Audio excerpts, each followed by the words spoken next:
justice will not defend our truth. And the author of weakness and liars is going to triumph over the truth. It'd been better that we believed in lying if the lie gonna triumph over the truth. That's what he told them. He said, but he come out himself. Yes. All of them prophesied that the Lord himself was coming. Is that what they said? He come out himself. Yeah. To lead the righteous to victory. Yes. I come with the true religion. The guidance means the understanding. Say, he it is who sent his messenger with the guidance. Son of man, I do send thee. He called his messenger here the Son of Man. I do send thee unto them. Huh? Well, now you know what keep me going. Don't make no difference how many folks is against me. Don't make no difference how afflicted I am. When it come time to stand up here and teach, I'm here. I'm ready for you. I got some around here that know that I go through my trials and tribulations. They know I've told them many times I ain't feeling my best.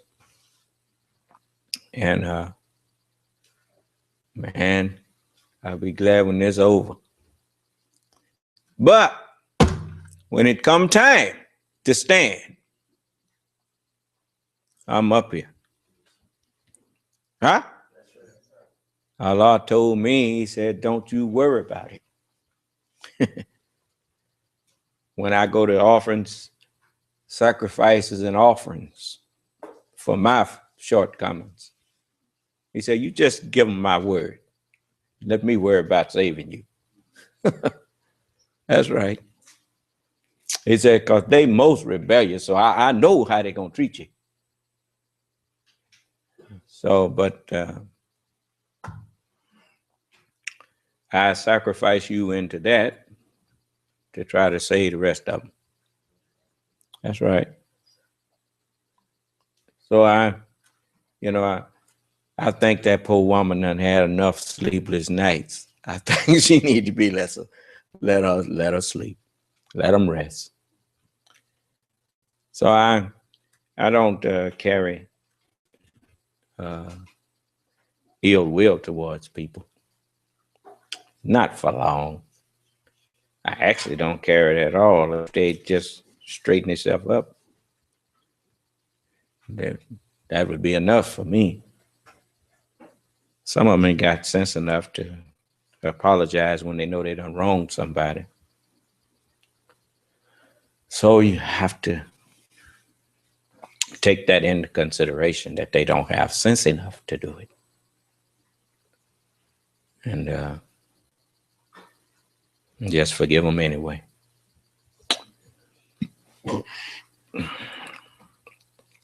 You're not going to win nothing against me. You don't have no argument that you can bring to me. You know, if your teacher couldn't do it, that should tell you right there, you can't do it. The white man, he done shut everybody's mouth and put them on the defensive. He's good at that, putting you on the defensive.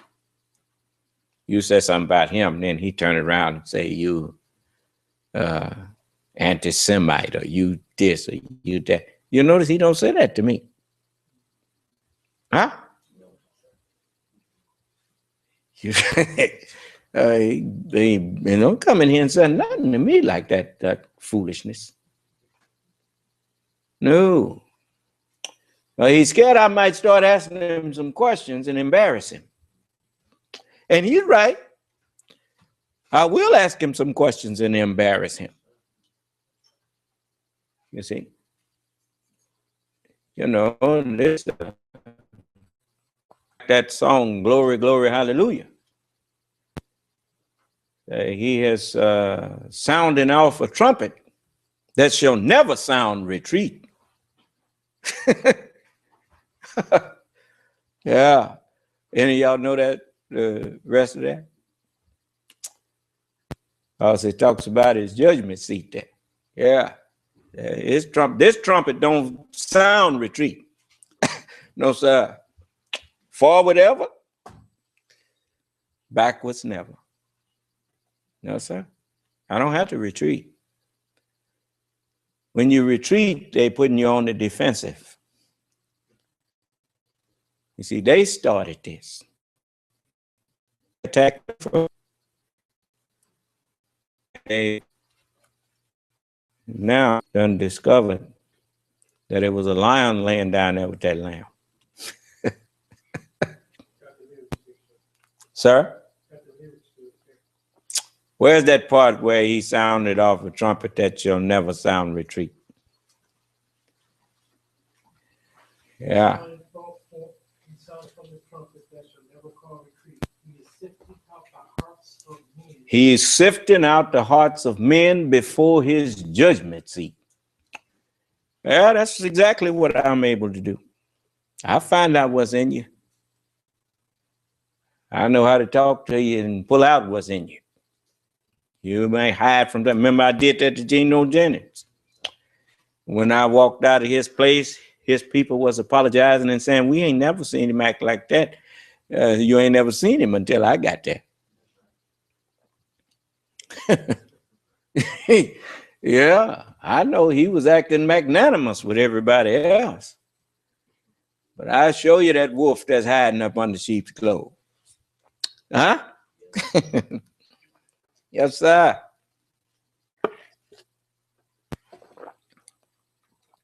Even when you hear me fuss at people, you'll never hear people accuse me of being unjust. Because when I'm fussing at them, I'm trying to stop them from doing foolish things. You know, you ask me about what to do about something, and I'm telling you what to do. Then what are you going to keep on going back and forth with me when I'm giving you the answer?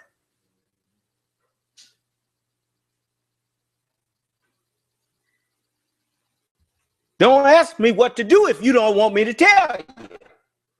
And if I tell you what to do, just say, yes, sir. Okay, son of man. Am I clear? So I'm not a counselor who give you bad counsel. You remember the little sister was asking me about the job application, African American or black. You know what they're talking about. Just check the appropriate box. You ain't got to go through all of that. You want the job. You ain't gonna get the job. You're going there arguing going on with you, man. Look, I'm an Asiatic. I'm a church. Look, we don't know what you are because you used to be Negro. Now you this. Now you that. Well, you know, stop it. I don't want you to do foolish things.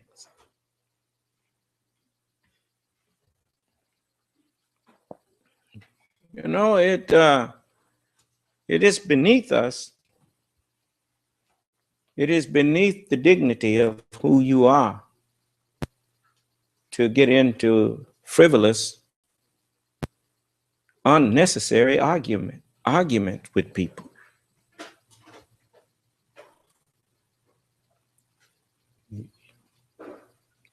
The human beings on the earth is not but one family.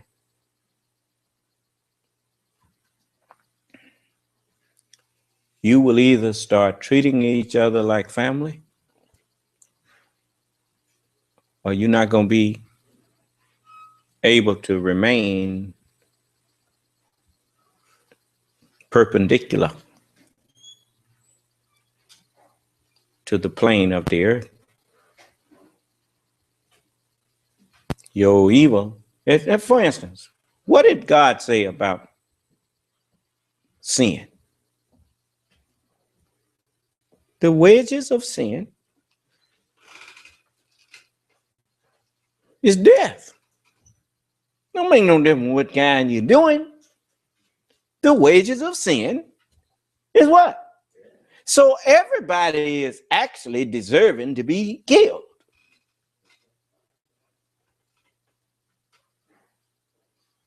So if he has shown mercy, well, then them pharmaceutical companies got the right idea.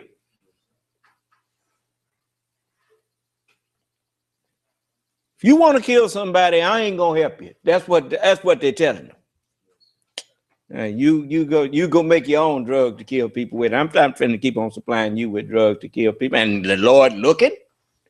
No, sir, but you're your own. Huh? Yeah.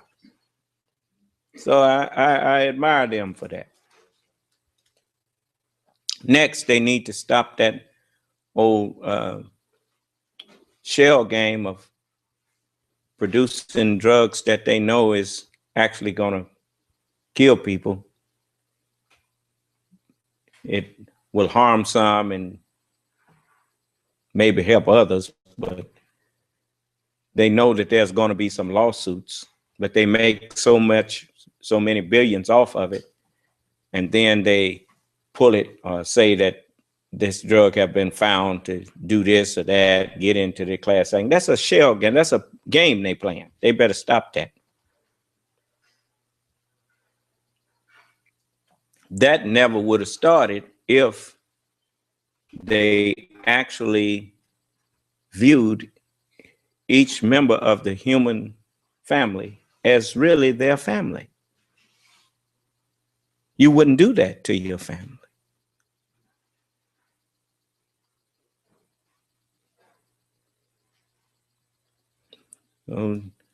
So it's got to stop.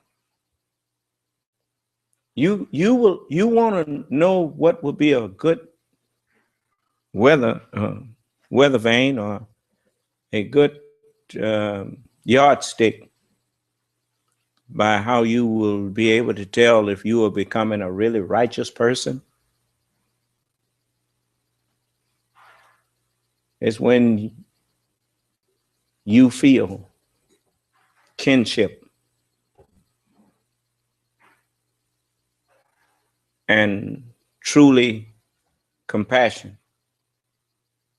and empathy for the loss or affliction of any human being. Because you will recognize that that's your family. God wants us to care about each other.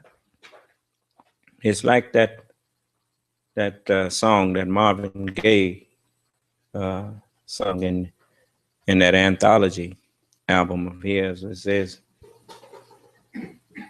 don't go and say things about my father. God is my friend.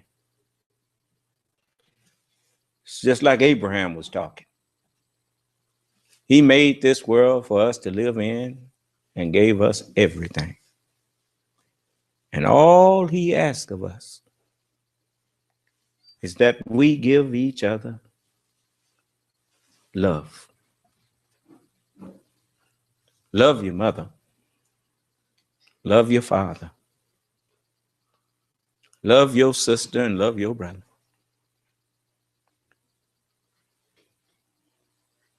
When you truly, that's what makes, for instance, good leaders, good presidents. President Kennedy didn't just care about his children. He cared about all of the children that would have been hurt by a nuclear war. It frightened him.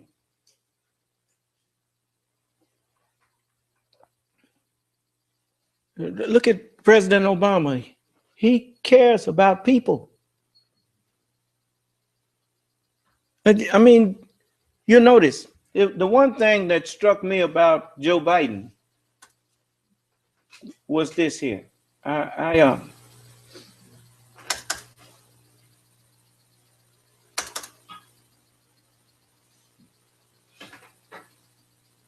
was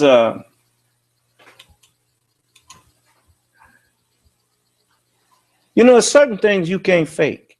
Certain things you don't even bring up unless it's in you to do.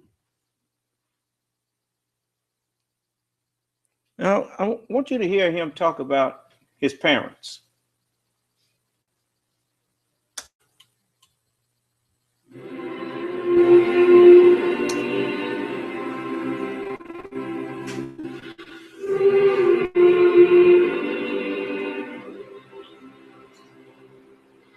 I like best about this country, the people. There isn't anything we can't do. There still is that feeling in America. That's the part I love about it. My mother thought the most important virtue was courage. She thought everything else flowed from that. And she said, bravery resides in every heart. And someday it's likely to be summoned. Over the last 4 years, Americans have summoned the bravery that lives in our hearts. One by one, family by family, community by community, fighting through the worst economic crisis since the Great Depression. Proving once again, there is just no quit in America. Joe Biden understands this.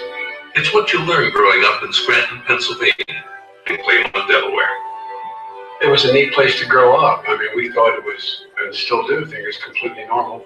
4 kids, 3 bedrooms, mom and dad, and of the probably 16 years I lived in that house, there was a relative, at least 14 of those years, living with us full time.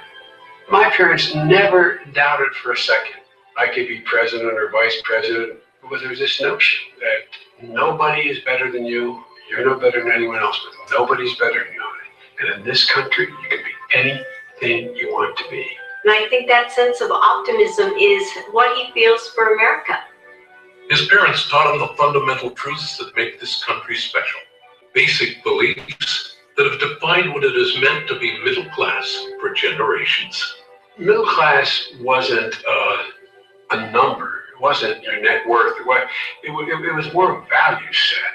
It's the idea that everyone in this country who works at it can do well, who can own a home, not rent it, be able to live in a safe neighborhood, send their kid to school, help take care of their parents, maybe save enough that they can take care of themselves and not have to rely on their children. That's what this is all about. But for too many middle-class families, this dream is falling out of reach. The pain of the Great Recession is cut deep. The longest walk a parent can make is up a short flight of stairs, up to their child's bedroom, to sit on the edge of the bed and say, honey, I'm sorry, but you can't play in the Little League team this summer, or you can't sing in St. Anne's choir, or you can't, go to Roosevelt High School. I lost my job. We've got to move. My dad made that walk. Think how many people have made some version of that walk all across America. And they're not looking for a handout, a shot, just a shot to get back in the game. And I think we own that shot. Giving the middle class a shot has been the cause of this White House. From the moment they took the oath of office, the challenges have been enormous. I think that they would do better. Even though they call it middle class, what that actually means is the average American. Just like C is the middle of grading. It's called C average. And if you can fix it where the average person in America does well, it says something is available for everyone. Do you understand? It is not, as the old saying go, don't teach people to look for a handout, but make people know whoever tries to help themselves, we will lend you a hand. That is what, you notice he didn't grow up with no silver spoon in his mouth. As far as Caucasian go, he grew up in a house where he had to share his house with some of his relatives and all that kind of stuff. So he understands, people who don't have a lot of wealth. You always want someone that understands average America, who can truly understand it. It's hard to understand if you've never been there. That's one thing I respected about President Kennedy. Obviously, his dad instilled some things in him that you just don't get unless somebody taught it to you. If you didn't experience it, since his family was wealthy. But he seemed to care about people other than wealthy people. He's the only president I ever heard of that didn't take but $1 a year as to get paid for that job of being president. He didn't accept a salary. And he was, at least according to what I've heard. Now they can debunk it with, if somebody know the truth, maybe my respect for him is misplaced, but I don't know it. Even when he was assassinated, the Honorable Elijah Muhammad was very perturbed with Malcolm. Letting him know, even if you did not like the president, even if he was not a good president, civility dictates that when people lose the leader of their nation, you don't go out and rejoice over it.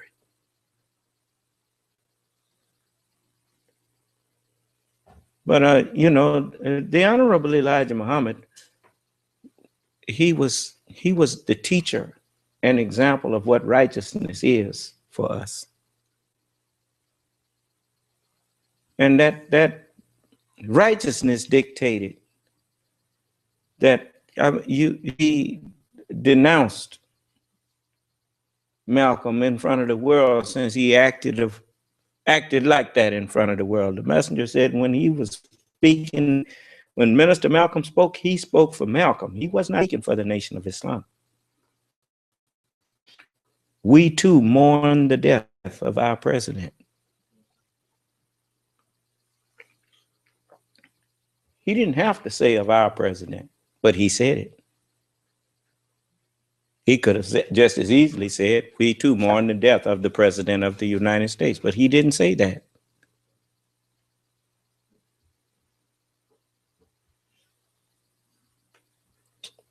And so, I know that when messengers of God speak, every word that they say is dictated to them by God. It's not when he's in his official capacity, you do well to listen. And so likewise, I look at Vice President Biden. And as you listen to him, you can tell that the man is nobody's puppet. He got a history of speaking his mind. That was before he became vice president. That's what they was worried about, right? But where it looked like the man had no control, he's shown for the past 6 years that he got a bad rep because he has shown a great deal of self-control and recognizing that even though he's the vice president, that what that job means, and that it is not his place to dictate policy or nothing else. It's his place to put forth the policies of the man that trusted him as his vice president.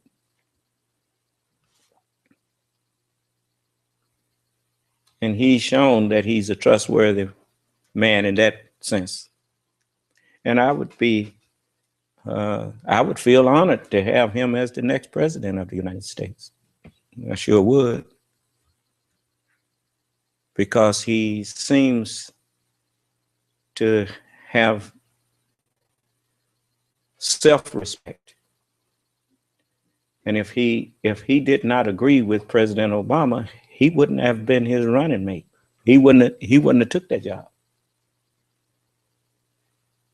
That seems to be the kind of person he is, not the kind of person who pretends to go along so he can undermine. But, you know, I mean, how many of the others do you know of that ever brought up and just, I mean, he said things that his daddy said to him and his mother said to him, which shows you that he honors his parents. See, honoring your father and your mother is the first step to learning to honor your founding fathers and the people who laid the foundation for your nation and what you're standing on. You cannot ever accuse a person of not having respect for their parents when they are quoting their parents. People don't quote people that they don't respect. Not regularly. Huh? And the thing about it is that when they have respect for their loved ones, they generally have respect for everybody. They will show respect. Even with their enemies, they will be careful when criticizing, not to lie on them, not to abuse them, and not to go too far with the criticism. Say what needs to be said in order to make the point and leave it alone.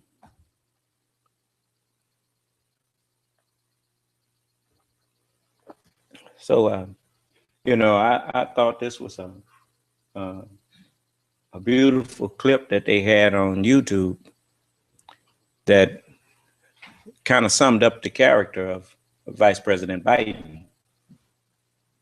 For this president and vice president, it has been a partnership forged in fire. It's turned out to be a singular opportunity to be able to work with a guy like Barack Obama because we trust each other. It's a completely candid relationship. I asked him why he wanted me, and he said to help him govern. And so it's been very rewarding, but it's been most rewarding watching him. This guy has an incredible amount of character. He's a backbone like a ramrod. He makes his judgments based upon what he thinks is good for the country. The last questions he asks are the political consequences of it. Joe has been a great partner and a great vice president. He cares about the middle class. He knows what it's like to struggle, and he's carried that passion to the White House. Every step of the way, they have met the challenge. Preventing an economic collapse, rescuing the auto industry, passing historic healthcare reform, eliminating bin Laden, ending the war in Iraq. And through it all, they have put the interests of the nation first. Really and truly, Barack and I are about growing this economy from the middle out. Because when you do it that way, everybody does well. Poor folks have a ladder up. There's a way into the middle class, those who are striving to get in the middle class. And the wealthy do very well, because the middle class have money in their pockets. They can go out and purchase things that make the economy grow. It not only is sort of the American way, it's also economically the best way to grow a country. Give them a tax system that's basically fair. Give their kids an opportunity for an education. Provide an environment where they can flourish. Maybe it's because he's never forgotten where he came from, that he's never lost sight of where we need to go. He has such a sense of justice and fairness to him. And I think that makes him fight even harder for people. Maybe it's because he's known loss and pain in his own life, that he's never been blind to the suffering of others. I think that's one of the things that Joe has that a lot of people don't have, this sense of intuition. He intuitively feels someone's pain. He did know what it feels like to lose a wife and then the unspeakable, to lose a child. And I think that's why people connect with him. He's always shown that he's been a man that supports the working class. He really cares for you. He's absolutely here for us. He's listening. Yes, he is. I'm ready to drop the cone. Here, Roger. Hey, Roger.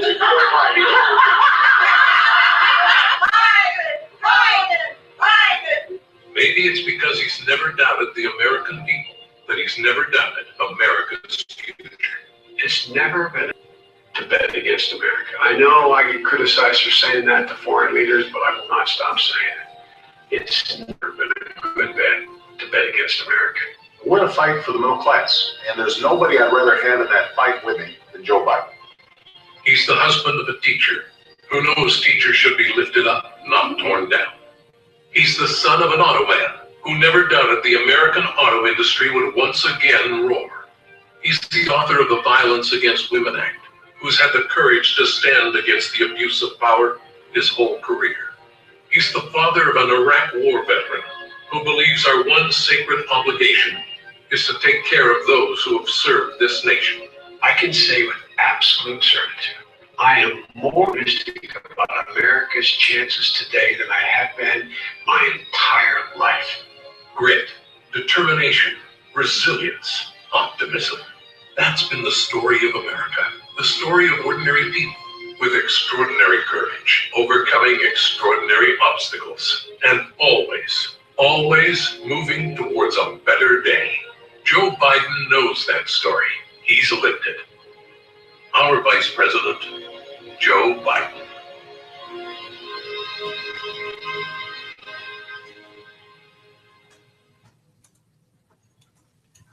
And hopefully he'll be the next president. That, there's an old saying, if it ain't broke, it don't need fixing. Huh? You don't have to look for leadership if it's right there in front of you. All you got to do is be smart enough to hold on to it. So, I was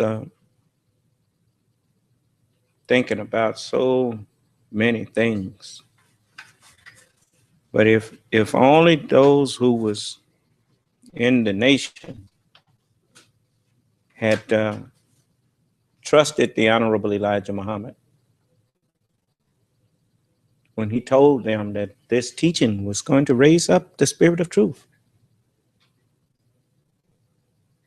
And instead of being jealous and envious, I've asked each and every one that heard me speak, come in, question me.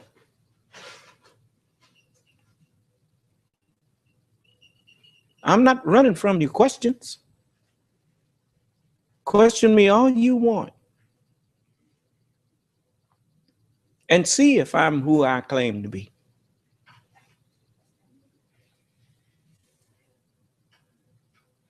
And because in their heart, they are afraid that I am the one that I claim to be, which would mean they would have to submit. And as the messenger said, after Allah said through his scriptures. He said, Son of man, they are a rebellious house. The messenger said, you're hard-headed, stiff-necked, and rebellious. That's what he said about you. Even you have a lot of them claim that they love him so much and was following the messenger so much. The messenger said just the opposite. He fussed at him.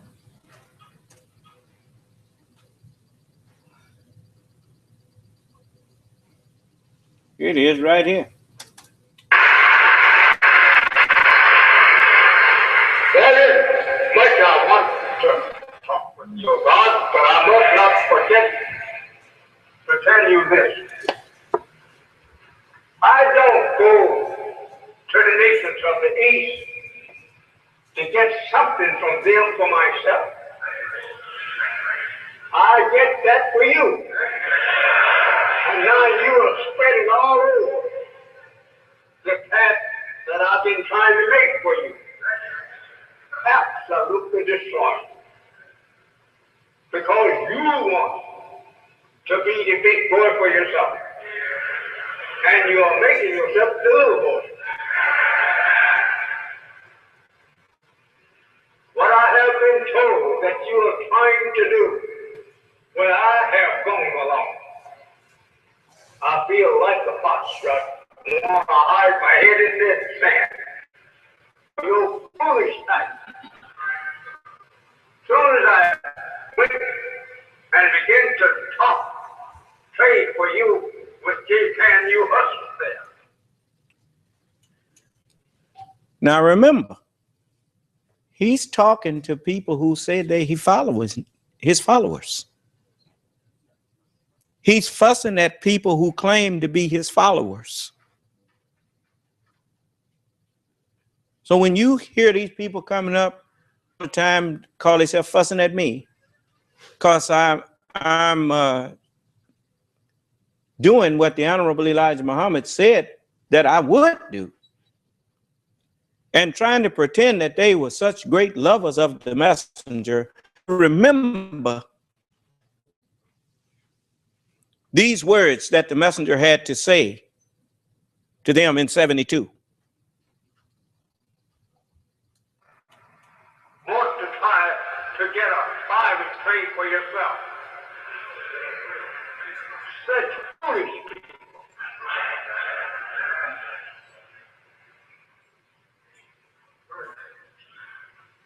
Throughout this country, there is little clusters of groups of my people here trying to trail me everywhere that I go to get a self-business with the people.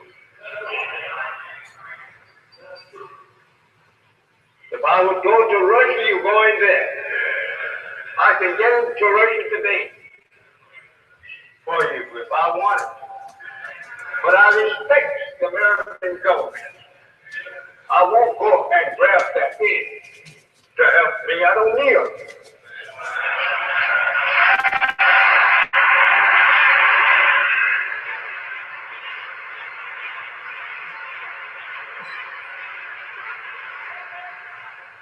But as God told me, they won't do nothing, meaning you, but makes you ashamed. You makes me ashamed. I'm trying to make it good and easy for you with the nation of the earth who knows me. And you come along and kicks everything over for self. You want something for self. You don't want nothing. Well, why didn't you go in front of me?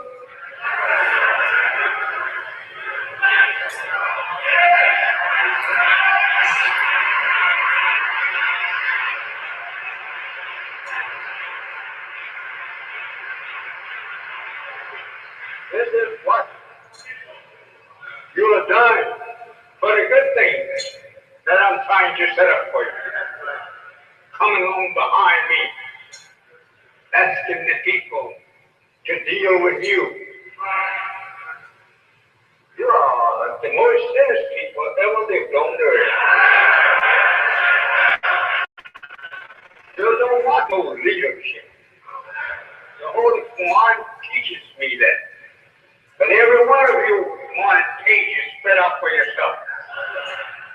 Didn't want to take the book that Allah had given the messenger with all the knowledge therein to teach you. You grabbed it and go to try to teach it yourself without the knowledge. Keeping the blind blind and the deaf deaf.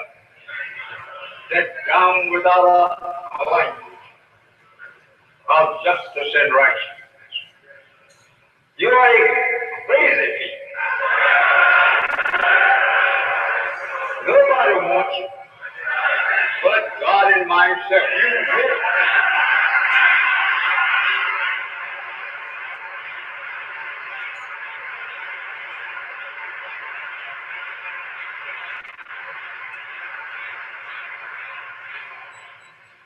Just think of what God Himself did about you when He found you. You're so sinner. He didn't want to shame and disgrace Himself. I will give them to you, Elijah, if you can do anything with them. Believe it or not, I am your greatest friend.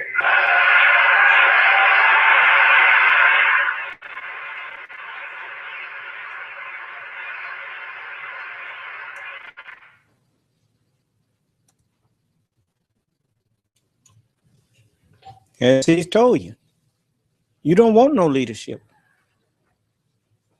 That's the one thing you find in all of them.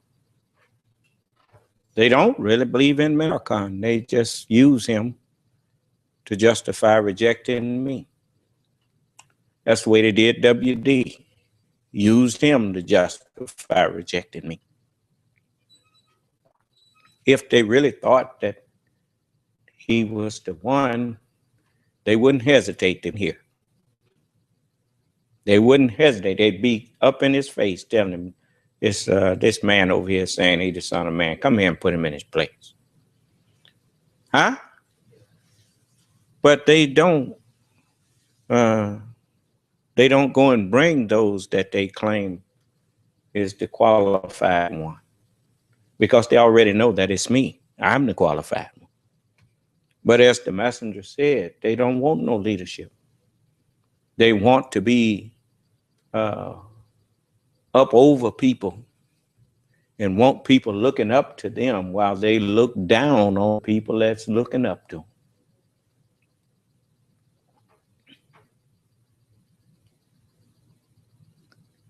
It's the truth. They claim they love black people, and then you see how they come in here and treat me like I ain't no black man. They mad at me because I stand up and actually am willing to defend what I teach and who I say I am. That angers them. And then they go and throw somebody up in my face willing to do what I do. Huh? Which shows you that they don't really believe what they be saying. They just be throwing that out there. It's just like when I told Smallwood, I don't believe you following Minister Farrakhan. I've talked to many of his followers, and they're not disrespectful like you. You notice he didn't say nothing to that?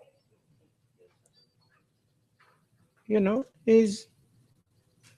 that's the way people used to do the Honorable Elijah Muhammad, claimed to be his follower. But he said that the nation is full of hypocrites. He says honeycomb with them. Honeycomb with hypocrites. That's what he said. Haven't you noticed that when I say that the messenger said this or he said that, none of them ever say he didn't say that? Huh? You hear people still trying to tell you that the messenger chose somebody to be his successor, and that kind of thing. When you heard him tell the man in the interview that he don't do that, huh? But they still go and lie and say he chose somebody. Have I ever told you that he chose me?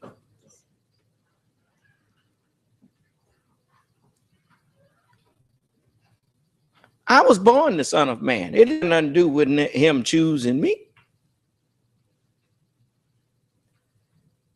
I was born this, but I was dead. And because I was dead, I needed to be raised from the dead. And so, as the architect of the new world, they had a saying in the Masonics that the architect was dead. He had been killed by ruffians who took him on a westerly course, and they hit him in his head. And when they hit him in his heart, that killed him. Well, you notice when you have the word of God hidden in your heart, you can live. You have the word of other than God in your heart, it kills you. So the Honorable Elijah Muhammad, he told them, he said that so God himself had to come. He said, not King Solomon, but God had to come and raise him and show him how to raise up a dead man. And so the Honorable Elijah Muhammad, he brought knowledge that raised me. And after raising me, he said, now go and take the book and read it. And you will grow into what it's like turning a fish loose once he's been ensnared in somebody's net. You throw him into the water. You don't have to teach him how to swim. If he was born in a little bowl and you want to save him, you got to throw him in some water. Let him take off. So he put me in the scripture and I took off swimming. My mind go through the scripture like a fish go through water. And you notice how I connects everything. You couldn't do that. Your mind don't work like that. Not only did I show you the messenger's word saying that he raises up one like himself, then I took you in the scripture and show you that I beheld in the midst of the 7 golden candlesticks one like unto the Son of Man. See, your mind wouldn't have went to that, but mine goes to it. So the Honorable Elijah Muhammad, his job, like in the Bible, Elijah raised up the widow's son, the woman who was a widow, and her and her son was about to die. And when they started helping Elijah, they fed Elijah, right? And Elijah, he took care of her and her son. The messenger took care of the black people and took care of me. Yes, sir, as long as he was here, until I was able to survive without him. And then he knew that by him departing, like Jesus, you notice they never told you what happened to Lazarus after Jesus raised him. Everybody talking about Jesus was raised from the dead. They forgot about Lazarus, didn't they? And so as he raised him, then he knew that I would eventually grow into what you see stand up here now.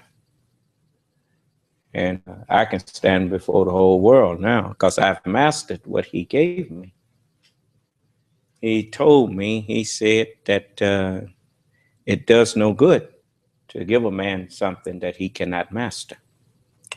He said, but I'm teaching you in a way that you can master what I'm teaching you.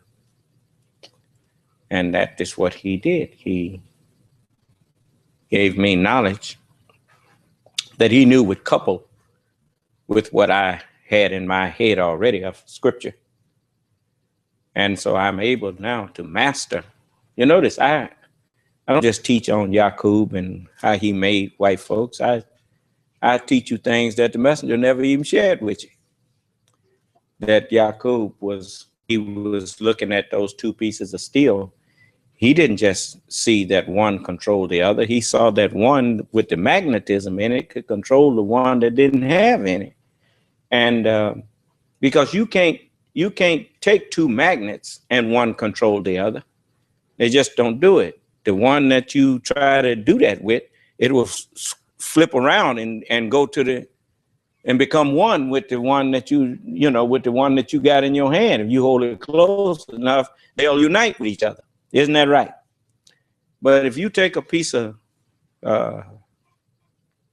steel that don't have no magnetism in it, you can take that one with the magnetism in it and control it. A man that have knowledge can control a man who has none.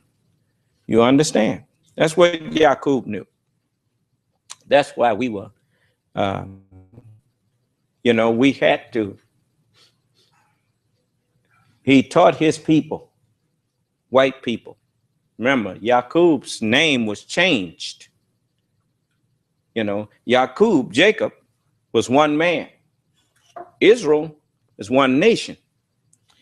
And so Jacob's name was changed to Israel.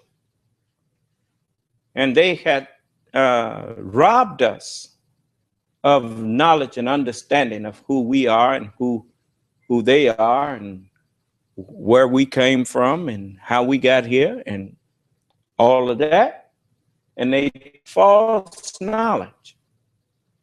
And they began to teach us false knowledge about other things like dinosaurs and all of that kind of thing, telling us that the sky is blue because the sun's light, when it somehow passes through the atmosphere, it filters out the blue spectrum and all that kind of stuff. He ain't taught us the truth about nothing.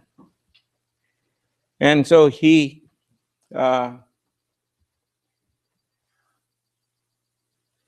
gave us false knowledge, and then he gave us a diploma. And we loved him because we thought that he was giving us truth. And the messenger asked me the question. He said, why do they love the devil? He said, because he gives them nothing. What he was really saying was he gives us nothing and pretends and teaches us that the nothing, the false knowledge that he gave us, he teaches us that there's something. And he made it appear to be something. We never had the intelligence to look at our condition. We used to have an old saying that, we learned from some of our elders. Said, boy, if brains was dynamite, you couldn't blow your nose. And that wasn't far from the truth. When you look at the condition of Black people all over America, you can't find one community of Black people that's living good, that has a business district and has beautiful streets and stores and all of that kind of thing. You don't find that in America. And if you don't find that, it's because the knowledge that would produce that have not been taught to us.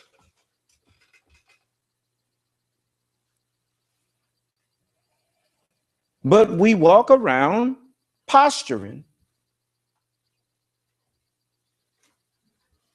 as though we have made it because we the only black that live here. Or we are the first black that lived there. And we think we've accomplished something.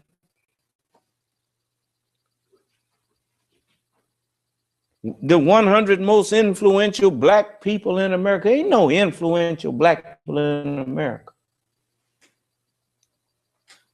It's only black people who are said to us by white people to be influential. Influential on what? And we are basically living in poverty.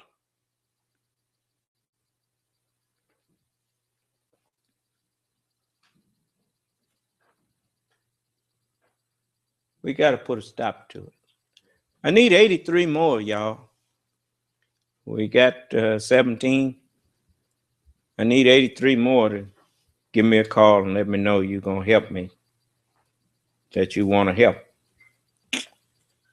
Because, it's going to take a lot more than 100, but I want to show you an example with 100 of us. So I need 83 more.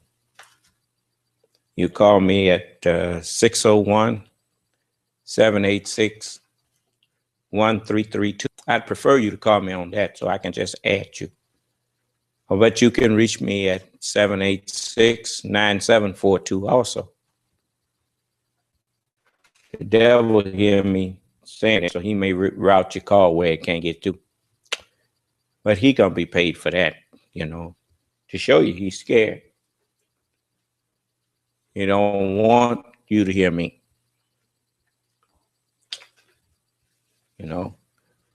But you're gonna hear me whether he wants you to or not, because that's what time it is. So I want you to pay good attention while I'm standing up talking to you, teaching you.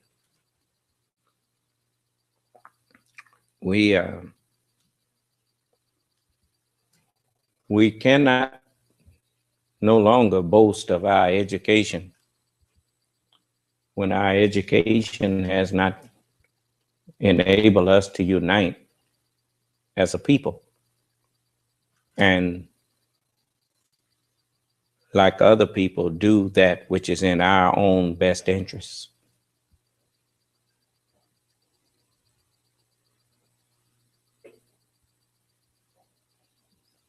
You need to get out of that boasting about how wise you are when we are not wise enough to put aside our petty differences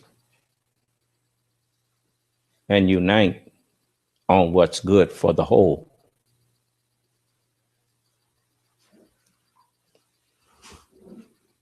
So I'm asking you to 100 volunteers to give me a chance to show you that I have the solution to the problem that of the whole. I know the solution to our problems as a whole people. I'll show you how to put an end to our suffering and how to overcome our afflictions. I now understand something. I'm not telling you that I can do it all by myself. I'm telling you the solution to it. But we have to get those knowledgeable ones among us and put them in positions and put some resources in their hands so that they can do what they know how to do in a collective way.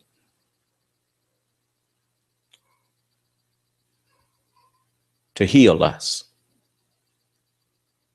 You have the ability. You have doctors, you have nurses, you have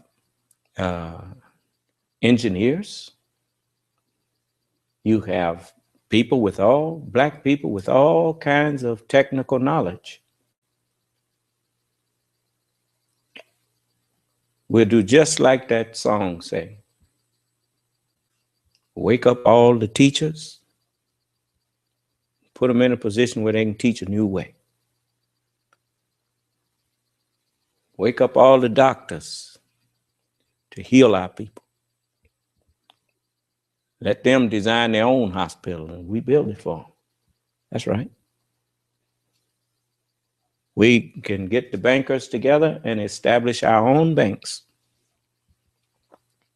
so that when our people who have knowledge and have inventions and that kind of thing, we can put together to make that happen, to help them to become productive. We can do this. And we don't have to hurt anybody.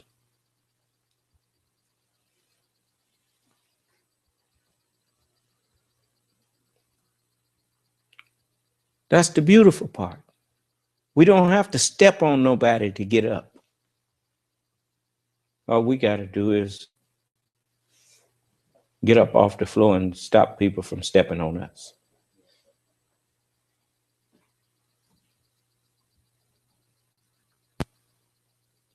I want to see you governing yourselves. You have a lot of intelligent black people, but our intelligence will not benefit us as long as we are divided. I want to unite you.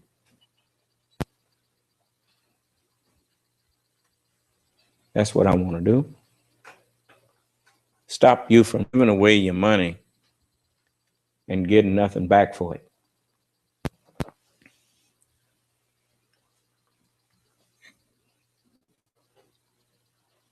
You got to stop viewing God as an abstract idea and recognize what the true definition of God is. And then you direct your prayers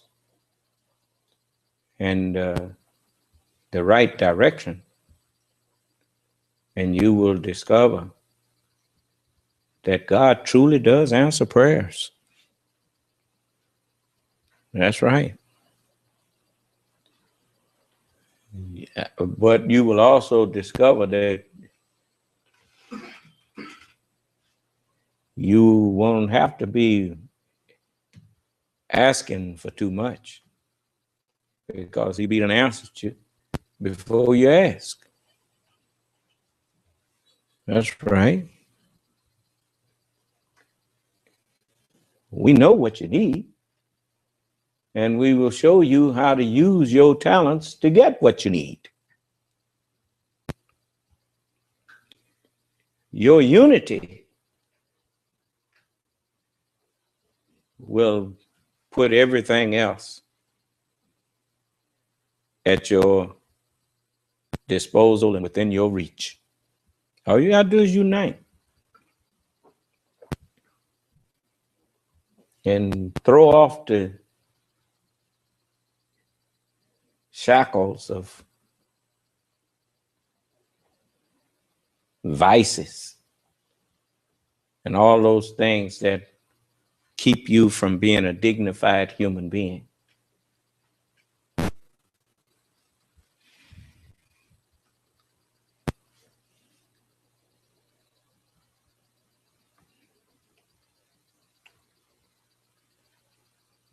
We've lived on the level of slaves and tools for others.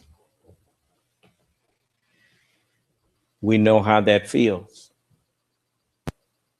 You tired of the world being ugly like that? Let's give them an alternative. Let's show them something better. You can put the devil out of business just by showing people that righteousness is profitable. When people see you don't have to be evil and wicked to get rich. Come on, I'll show you. You can get rich. I'll show you.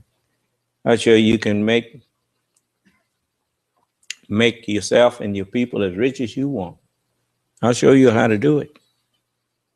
Then it's just a matter of you getting together and doing it. There's no big thing.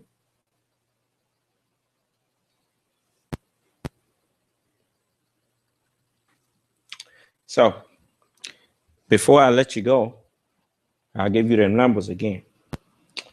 And you who have already signed up with me, find some friends that you hang with that work like you and tell them, hey, man, come on, let's go on and help the Son of Man. Let's give him a chance and see what he have in mind. The number is 1-786-1332. Again, that number is 601-786-1332. The landline of mine is 601-786-9742.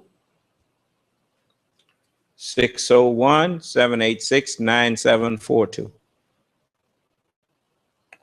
And you give me a call and let me know that you want to be part of that 100 people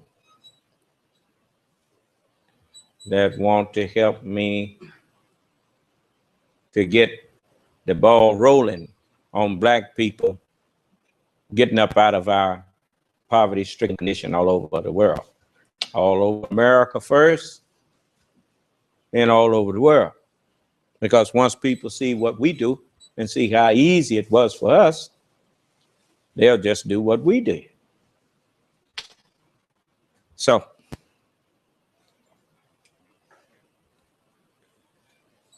let's show the human family that we're ready to start acting like fathers and mothers like we really are. All right? Okay. So may Allah. Oh, I want to say this. Brother and sister, children came out of us. Don't forget where they came from and who came from who. Am I clear? You show the wife who produced your child that you know who came from who. You understand? Don't never let the child think that you care more about them than you care about the one that gave them to you. Am I clear? And when you learn and make sure that goes both ways. When it comes to the children, we don't worship our children. Okay? When they grow up, you teaching them how to go. Am I clear? You teach them to honor their father, honor their mother. And you teach them with more than just your mouth. Okay. I see it's raining out there. So I'm going to let you go. And we will, if it pleases Allah, talk with you some more Sunday. I have a guest coming to question me Sunday, which I'm glad of. And his name is Dr. Valentine. And he, like me, agrees that religion got us all messed up. So he gonna come in here and find out if I'm one of them that's got us messed up. If I'm teaching something that's got us messed up, I need to know so I can quit. So I welcome Dr. Valentine to come in. and we are going to entertain his questions. You know, since I'm the one claiming that I got something that people need in order to help them, I need to be ready to answer questions about what I claim to have. Is that right? We need to raise the bar. Coming out here telling us God sent you. Well, let me find out. Huh? Yeah. Try the spirits, whether God sent them or not. Right? Okay. So I'm looking forward to him coming. Brother Jamar found him, and he agreed to come in and question me. So that's good. So may Allah bless us all and keep us safe. And if some of the rest of y'all find somebody that's wanting to come in and question me, you bring them too. And I'll be more than happy to let them ask me questions. I'm not teaching something I'm scared to answer questions on. Bring some atheists in here so I can convert them too. Because if he talked to me, I'll show him. I'll convert him. He will say, well, a great day in the morning. I guess God does exist. I say, yeah, brother, I don't blame you for not believing in God these people been talking about, because that's no God at all. Them people just talking to hear they self-talk. If you back them in a corner and ask them to explain what they're talking about, they get mad at you. So I'm going to let you go now. May Allah bless us all and keep us safe and in our right minds. May Allah's Salam alaikum.